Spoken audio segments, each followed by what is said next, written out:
Ele habitou entre nós. John Thomas Mawson. E o Verbo se fez carne e habitou entre nós, cheio de graça e de verdade. João 1, versículo 14. Que verdade maravilhosa nos é revelada nesta curta frase. Ele que era, quando o tempo não existia, aquele que sob o seu comando o pêndulo do tempo começou a se mover, que pôs todas as forças da natureza em movimento e fez o universo pulsar com vida.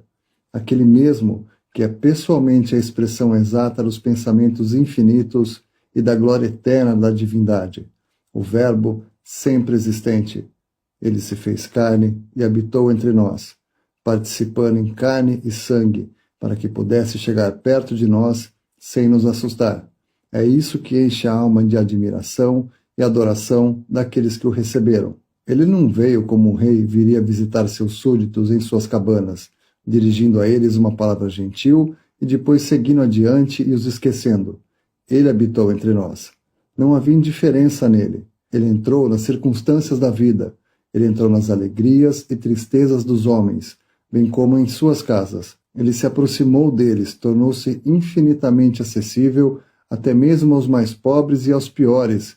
Ele habitou entre nós, cheio de graça e verdade. Está registrado neste Evangelho e em nenhum outro um fato significativo, que ele aceitou um convite para uma festa de casamento. Também está registrado neste Evangelho e em nenhum outro um fato significativo, que ele chorou ao lado do túmulo dos mortos. Estes dois eventos, a festa de casamento e a sepultura fechada, são os episódios mais brilhantes e sombrios da vida humana. E ele habitou entre nós, com eles, e neles manifestou sua glória, e seus discípulos creram nele. E houve algum dia ou circunstância entre esses dois extremos, dos quais ele se retirou e nos quais ele não estava disponível para os homens? Podemos dizer, com a mais profunda reverência, que ele aceitou os homens como os encontrou. Ele não exigiu nenhum tratamento especial da parte deles. Ele estava cheio de compaixão por suas tristezas. Ele não ficou impaciente com sua ignorância e fraqueza, nem os condenou por seus pecados. Ele estava pronto para colocar a verdade diante do fariseu quando veio a ele. Estava tão cheio de graça que ele não repreendeu a covardia que o fez rastejar na escuridão para aquela conversa memorável. Sua graça o levou ao poço de Sicar para conversar com uma pecadora solitária e cansada, e ele derramou a verdade em sua alma com tanta abundância que ela voltou para sua cidade como uma nova criatura, com ele mesmo como seu tema apaixonante. E observe bem o seu caminho nessa história. A distância era grande, até onde aquela pecadora solitária suspirava e se entristecia, mas nenhum camelo ou jumento o carregou durante aquelas milhas cansativas, pois ele era um homem pobre. Ele deve ter feito essa jornada, cada passo, a pé e cansado, faminto e sedento. Ele a encontrou-a como um viajante encontraria outro, e falou com ela tão suavemente que ela não sentiu nem apreensão nem medo em sua presença. Quão verdadeiramente ele habitou entre nós, e quão cheio de graça e verdade estava ele naquela habitação, pois ele não permitiu que sua humildade e pobreza de suas circunstâncias e o modo como ele habitou entre nós ocultassem de nossa alma a glória de sua pessoa. Ele era o Verbo, o Filho unigênito que estava no seio do Pai. Que encanto constante e crescente deste Evangelho dos Evangelhos tem para nossas almas. Quão infinitas são as alturas em que ele se eleva, quão profundas são as profundezas nos quais ele desce. Graça e verdade estão naquele que habitou entre nós, mesmo enquanto ele ainda habitava no seio do Pai, como o Filho unigênito. Ele trouxe o amor daquele lugar para nós e o revelou, não como algo a ser admirado no dia de sábado, no templo, mas como aquele que trabalharia 7 dias na semana sem buscar descanso, a fim de aliviar as necessidades dos homens e encher as suas almas de alegria. E a verdade estava nele. Ele veio da mais alta glória de Deus para revelá-la. A graça também.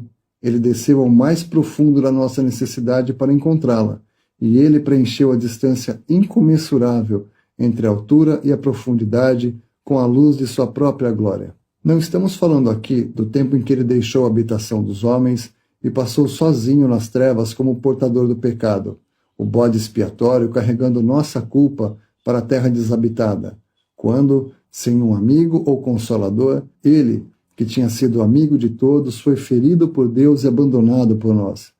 Esse, de fato, foi o grande propósito de sua vinda, e para cumprir esse propósito, ele se manteve firmemente nele. E o fato de que aquele seria o fim de sua vida aqui, e que ele sabia disso, torna ainda mais maravilhoso esse serviço contínuo de esquecimento de si mesmo entre os homens. Meu pai trabalha até agora, e eu trabalho também. Resumia sua vida diária até o fim. Aquilo que ele declarou aqui permanece para nós. O que ele era, ele é. E o que ele era, o Pai é. Pois ele disse: quem me vê a mim, vê o Pai. Quão infinitamente atraente para nossas almas o Pai se tornou, desde que ele foi revelado a nós, tão abençoadamente em Jesus, que habitou entre nós. A morte e a ressurreição não o mudaram. Veja-o de pé às margens do Tiberíades, lá no fim de uma noite infrutífera, seus discípulos desanimados e desamparados. Foi a falta de fé que os levou a pescar naquela noite, e o trabalho deles foi em vão. Mas ele os repreende? Não. Ele enche suas redes, como poderoso Criador. Então, tão ternamente como uma mãe que cuida de seu filho cansado, ele trata das suas necessidades. Eles estavam com frio e ele acendeu uma fogueira para aquecê-los. Eles estavam com fome e sua própria mão preparou uma refeição para eles. E ele se sentou no meio deles e os alimentou. E havia um apóstata entre eles. Na verdade, todos haviam voltado aos seus velhos hábitos. Mas isso não mudou seu amor. Eles deveriam descansar, não no que eles eram, mas no que ele era. Não em seu amor por ele, mas em seu amor por eles.